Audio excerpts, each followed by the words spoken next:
그때 모빌리티 잠깐 말씀 현대차 얘기할 때 카카오 모빌리티와 타다가 기득권에게 밀려 좋은 사업이 한 발짝도 못 나간다라고 표현을 해주셨는데 그 기득권이 약간 하는 말이 옳았던 꼴이 요즘 돼가는 것 같은 느낌이 든대요. 예.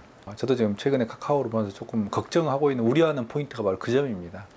주위에 있는 뭐 이제 기자분들이나 카카오 모빌리티 사태에 대해서 전문가들하고 이야기를 좀 나눴었는데 특히 모빌리티에 대해서 관심을 가지고 있는 기자분들하고 이야기를 하면서 조금 놀란 게 3년 전에 예를 들면 타다가 금지되고 그 다음에 카카오 카풀이 금지됐거든요. 그러니까 기득권 세력에 막혀서 자초했거든요.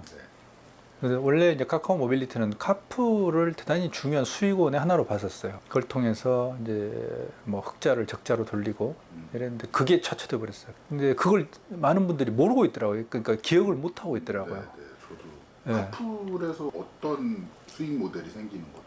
예를 들면 카풀을 할 때 그걸 신청을 할 때 차 소유하는 분이 저 같은 사람을 이제 태우고 어디를 갈 때 플랫폼을 통해서 제가 돈을 지불할 때 그 지불한 돈의 일부를 수수료로. 근데 우리나라 자동차가 예를 들어서 이제 1000만 대 이렇게 했는데 그 중에 3분의 1이 전국적으로 한 뭐 예를 들면 300만 대만 쏟아져 들어온다. 이러면 저도 그래서 카풀이 들어올 때 카풀을 이용을 해봤거든요. 근데 저한테는 잘 안 맞았어요. 카풀 할 때 운전을 좀 거칠게 하시더라고요. 그래서 저는 좀 이렇게 좀 불편했는데 근데 어쨌든 카풀이라는 게 그때 소비자들이 상당한 이제 호응을 받고 이랬었는데 그걸 어쨌든 중요한 건 기억을 못 한다는 거예요. 카풀이 많은 소비자들의 어떤 지지를 받았음에도 불구하고 특히 택시 쪽에서 강하게 브레이크를 걸어가지고 죽여버렸는데 그걸 기억을 못 하세요. 지금은 뭐만 보이냐면 플랫폼이라는 카카오 모빌리티라는 값과 을로 보이는 택시 기사분들과 사업자, 그러니까 사업자도 안 보여요. 감춰져 있어요. 그러니까 이게 항상 모빌리티에서 정말 중요한 포인트가 법인 택시의 사업자분들이 감춰져 있어요. 숨어 있어요. 그러니까 사람들 눈에 안 보이는 거예요. 그러니까 결국에는 계속 국민들 눈에는 어떻게 보이냐면 특히 요즘 같은 상황에서는 플랫폼이라는 값과 택시기사라는 을의 대립으로 보이는 거예요. 저는 최근에 그걸 보면서 깜짝 놀란 게 그 부분이에요. 3년 전에 그런 엄청난 기득권 세력의 저지 이런 것들을 기억을 못 하는구나. 그때 당시에는 모빌리티가 타다도 카카오 카풀 같은 경우도 여론조사에 보면 70% 이상 지지가 나왔어요. 근데 막 카카오 카풀 할 때는 택시 기사분들이 특히 개인 택시 하는 분들이 막 분신하고 그랬거든요. 그러면서 이게 못 들어간 거거든요. 그걸 잊어버린 거예요. 그리고 이제는 플랫폼과 개인의 관계로 보기 시작하는 거예요. 그러면 이건 전혀 다른 스토리가 돼요. 그러니까 카카오가 택시에 대해서 갑질을 한다라고 이제 그런 식의 어떤 비난이 쏟아진 게 뭐냐면 뭐 스마트 배차인가 그걸 그러니까 빨리 오는 게 있거든요. 콜비를 예전에는 뭐 1,000원, 2,000원 막 이랬거든요. 두 개를 했는데 이걸 0에서 5,000원으로 레인지를 늘려놓은 거예요. 그러니까 그걸 이제 소비자가 선택하는 거죠. 자기가 5,000원을 내겠다 그러면 근데 어떻게 보면 소비자들의 권리 또 소비자들이 지불 의사라고 볼 수도 있어요. 근데 거기에서 또 하나 이제 문제가 이제 됐던 게 뭐냐면 결국에는 콜을 했을 때 그 택시가 물어야 될 그런 어떤 택시가 지불해야 될 돈에 대한 이슈 뿐만 아니라 택시 기사들이 한 달에 예를 들어서 뭐 9만 얼마인가 카카오 택시에 가입을 했을 때 먹는 게 있는데 그 월정의 그 회비가 특히 이제 문제가 되기 시작한 거예요. 그러면 어떻게 되냐면 카카오라는 것은 택시 한 대 한 대가 가지고 있는 그런 어떤 가입비뿐만 아니고 예를 들어서 그 스마트 배차 등등을 통해서 예를 들면 뭐 소비자들에게 그 부담을 전가 이런 어떤 어떻게 보면 정말 이 플랫폼 기업으로서의 갑질을 하는 그런 이미지를 비추는 거거든요. 근데 그건 저를 보면서 야 이건 좀 문제가 있다고 느낀 거예요. 그러니까 문제가 있다는 게 카카오가 지금 현재 카카오 모빌리티는 여전히 작년 같은 경우 매출액이 한 2,800억 정도 되는 것 같더라고요. 근데 여전히 한 149억, 150억 정도의 적자예요. 여전히 적자로 나와요. 그리고 적자가 누적돼 있거든요. 그러니까 기존에 처음에 이제 카카오가 모빌리티 사업을 시작하면서 가졌던 그 플랜이 다 지금 망가지고 있는 거죠. 근데 카카오가 LG라든지 GS라든지 등등을 해가지고 투자금을 받는 게 1조가 넘어요. 그러니까 투자자들에게 투자를 했을 때 예를 들어서 뭐 대방은 아니더라도 일정한 정도의 보상을 해줘야 되는데 그게 IPO 말고 현재는 없거든요. 근데 그런 상태에서 이제 결국에는 적자를 해소하고 뭔가의 사업성을 보여주려고 하는 것은 비즈니스 모델을 보여줄 수밖에 없어요. 근데 거기에서 지금 이제 이 마찰이 생기기 시작하는 거거든요. 그러니까 기존의 비즈니스 모델 속에서 예를 들면 과금을 이제 하기 시작하는 이제 구조가 되는데 참 그 묘하게 택시 기사분들이 사업자 편에서 카카오에 대해서 이제 대항하기 시작하는. 옛날에는 택시하고 택시 사업자 관계는 서로 적대적인 대립 관계였어요. 그 당시에는 택시 기사분들이 택시 사업주의 행포에 맞서서 산학금이 있거든요. 분신하고 그랬어요. 근데 지금은 사업주가 어느 순간에 이렇게 숨겨져 버리는 거라니까요. 근데 원래는 이 대립도 택시 사업자하고 카카오의 서로 간의 대립이에요. 중간에 기사분들 같은 경우는 이분들은 예를 들면 산학금 이슈가 있기 때문에 결국은 택시 사업자가 지불하는 돈, 납입해야 되는 돈의 이슈로 들어가는 거거든요.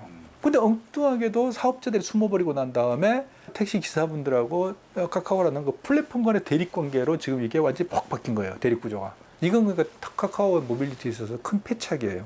그 대립 구조에 말려 들어갔다는 것 자체가. 또 하나 최근에 카카오 모빌리티에서 어떤 마찰이 있었던 게 뭐냐면 그 대리기사 콜이에요.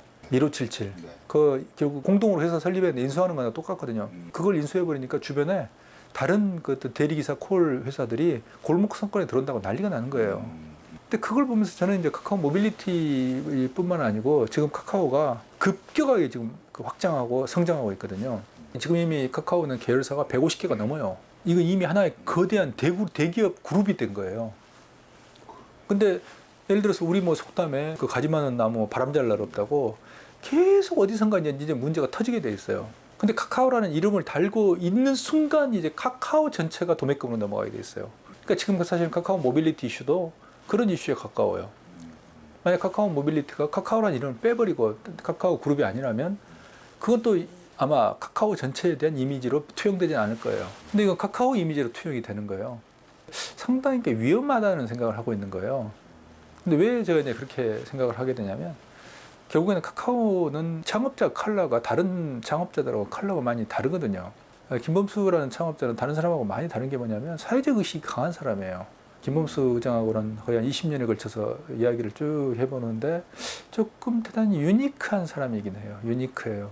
기업이 세상을 바꾸는 도구가 될 수 있다라는 이야기를 저에게 했을 때 참 그 기억이 오래 그 기억이 남았고 지금도 기억하고 있거든요.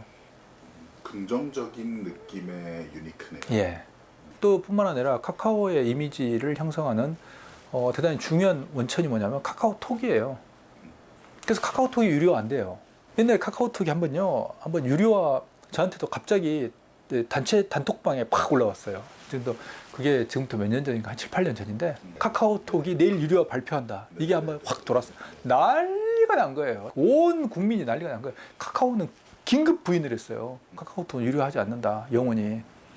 근데 카카오도 입장에서 한번 생각해 보세요. 이 톡 하나에 0.1원만 받았으면 얼마나 좋겠어요. 그 0.1원.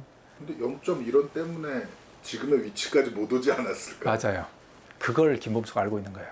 그러니까 사람들이 거기에 대한 호감이 있고요. 그리고 예를 들면 카카오뱅크가 기존에 예를 들면 그 아주 낙후되고 우리가 그 보수적인 금융을 질서를 막 흔들어 버리잖아요. 그리고 특히 카카오뱅크 같은 경우는 정부하고 약속이 된 뭐냐면 중하위권 금융대출자들에게 집중해서 하겠다라고 하고 그러니까 이제 수익성 이슈가 좀 나오는데 예를 들면 그런 이미지들 카카오 페이지나 예를 들면 뭐 카카오페이나 이런 것도 있는데 카카오 엔터 같은 경우도 예를 들면 카카오 페이지를 통해서 예를 들면 컨텐츠를 거래하는 하나의 생태계를 만들어내고 이런 좋은 이미지도 있어요. 카카오톡을 비롯해서. 근데 이런 이미지가 만약에 깨진다고 생각해 보세요. 카카오가 예를 들면 갑질을 한다.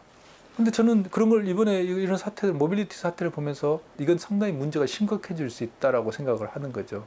이제는 사람들이 플랫폼 공룡이 카카오 네이버이기 때문에 근데 지금 상대적으로 두 개 이미지를 보면 카카오 이미지가 더 좋아요. 네이버는 좀 관료화된 이미지, 그 다음에 갑질 때문에 엄청난 이미지 손상을 입었거든요.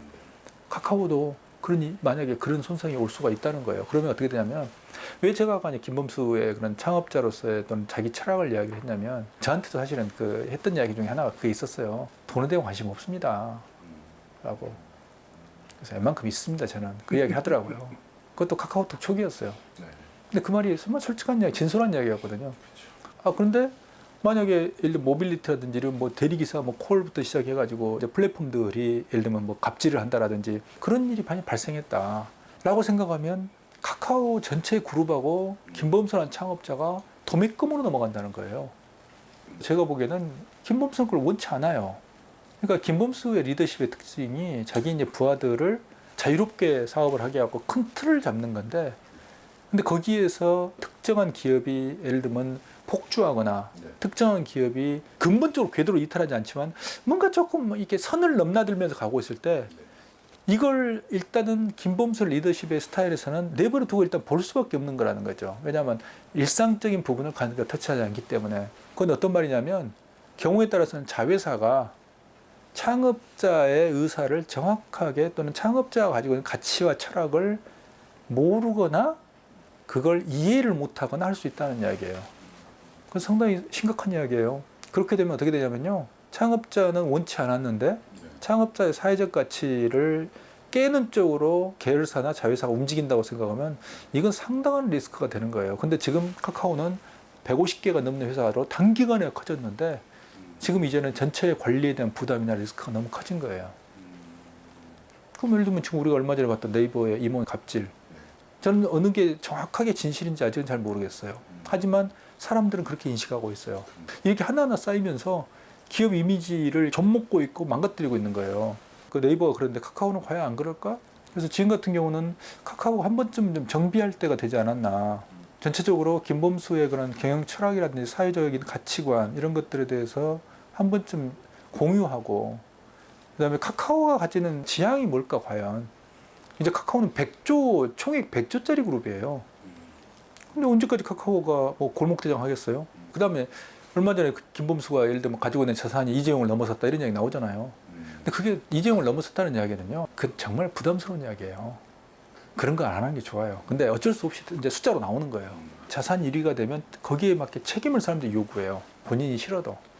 그래서 지금 이제 카카오를 보게 되면 전체적으로, 그러니까 가장 집중했는 게 네이버하고 경쟁이나 혹시 이런 게 아닐까.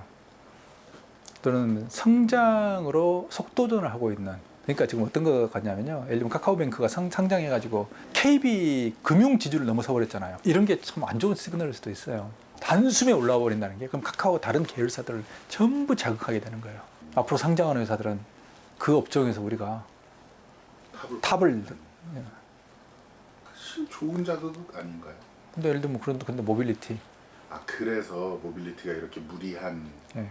비즈니스 모델을 만들었다. 그러니까 사실은 무리하다고 우리가 보기는 어려운데, 현재 상황에서 그런 것들이 기존의 그런 어떤 마찰들을 다시 재현시키고 있는 거죠. 정확하게 말하면. 그러니까 세상에는 그런 거예요. 누구나 갈등의 당사자들은 다 자기가 옳다고 생각해요. 근데 중요한 건 제3자가 그렇게 봐주냐는 거예요. 특히 우리나라 같은 경우 국민이 봐주냐는 거예요. 근데 모빌리티에서 제가 정말 경악을 했던 게 그거라니까요. 모빌리티, 예를 들면 공유차라든지 카풀 이런 게 왔으면 좋겠대요, 70%가. 네. 그런데 한편으로는 택시기사들이 막 분신하고 이러니까, 저건 더 안타깝네. 이 두 개가 딱 결합되더라고요. 나는 편하고 싶은데 저분들의 밥그릇은 뺏고 예, 싶지 예. 않아. 그러니까 결국 안 돼요. 이 틈을 기존의 기득권 세력이 파고드는 거예요. 국민의 70%가 원하는데도 안 되더라니까요. 그러니까 그걸 뭐냐면, 중요하게는 그 기사분들을 안고 갈 수 있을 정도의 뭔가 그런 게 왜 안 보일까? 그러니까 예를 들면 그 당시에 어떤 게 다냐면, 카풀을 진입을, 그러니까 이 숫자를 제한하거나 순차적으로 시간을 두거나 뭔가 여러 가지 아이디어가 있을 수 있었거든요. 네. 근데 이제 언제 시행한다만 나오니까 이제 개인 택시사들이 불안해했는데, 그러니까 이제 그런 극단적인 어떤 선택으로 가버린 거거든요. 카카오 모빌리티는 거의 나름대로 자기 논리가 있고 그동안에 자기 정당성이 있다니까요. 택시 사업자들도 여러 부류로, 그러니까 막 지방이 다르고 막 서울이 다르고, 서울도 여러 가지 뭐 서로 뭐 파벌도 다르고 뭐 그러거든요. 이런 이야기를 해요. 네. 하나로 합의가 모아지지 않고 합의하기도 어렵고, 그건 어쩌자는 거예요, 현실인데. 중요한 건 국민이 뭐 어떻게 보느냐, 국민이 카카오를 어떻게 보느냐. 모빌리티의 어떤 마찰이나 이런 것들을 이 나중에 창업자인 김범수 의장이라는 사람에게까지 그 사람에 대한 의구심, 어떤 생각을 그 사람은 가지고 있지라는 쪽으로 언제든지 번질 수 있다. 그래서 한 번쯤 지금쯤 그래서 작게는 우리가 모빌리티가 무리하면 안 된다. 김범수라는 인물이 가지고 있는 철학이 뭔가를 전체 계열사가 심각하게 생각을 해보고, 왜 비즈니스의 기본이 뭘까? 근데 사실은 이 창업자의 철학이라는 게 알지 않을까요? 그가 변질됐을 가능성. 근데 아직은 그렇게는 보이지 않아요. 근데 어떻게 했냐면요. M&A 하는 기업들이 M&A로 성장하는 기업들이 가진 특징이 그거예요. 조직 문화라든지 네. 창업자의 철학이 공유가 안 돼요. 인수하는 기업을 어떻게 내부화 시킬 거냐. 네. 같은 색깔로 같은 철학으로 네. 어떻게 잘 엮어낼 것이냐가 중요한 그게 또 하나의 역량이에요. M&A로 성장한 기업들이 하나의 전체의 철학과 경영의 하나의 이념으로 잘 안 묶여요. 그래서 그건 앞으로 좀 지켜봐야 되는 겁니다. 카카오 본진과 김범수의 의장의 가장 큰 숙제 이게 될 겁니다. 그 왜냐하면 가면 갈수록 이제는 M&A를 글로벌로 갈 거거든요. 네. 우리가 실명으로 말할 수 없지만 어떤 회사가 국내 회사가 미국에 있는 회사를 인수를 했는데 한국의 모 회사가 미국 자회사를 감사를 한 거예요. 돈을 어떻게 썼니라고 네. 인수한 다음에 네. 감사가 끝난 다음에 그 자회사의 임원이 아 별거 없더라 라고 저에게 이야기를 해준 거예요. 왜?